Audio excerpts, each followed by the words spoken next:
And now some fresh pickings from the political grapevine. The scientist behind the so-called ClimateGate email scandal now admits there has been no statistically significant global warming since 1995. Professor Phil Jones also tells the BBC that scientists are unsure whether the medieval warm period was actually warmer than current temperatures.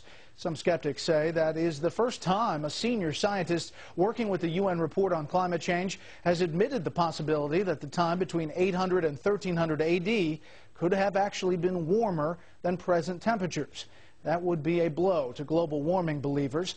Jones also admitted some of his weather data was not organized well enough, and that contributed to his refusal to share raw data with critics. But Jones maintains he's just a scientist doing a, quote, job. I have no agenda. Joe the plumber, a.k.a. Samuel Wurzelbacher, isn't happy with the man who helped him gain notoriety during the 2008 presidential campaign.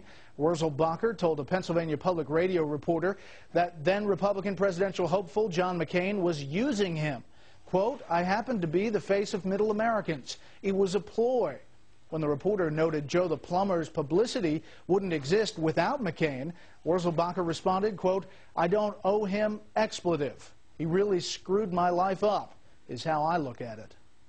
U.S. figure skater Johnny Weir is on edge in Vancouver, but it's not because he's worried about winning an Olympic medal. Weir tells ESPN he's received multiple threats from anti-fur activists over a recent costume that included white fox fur on the shoulder. Quote, I felt very threatened, all these crazy fur people.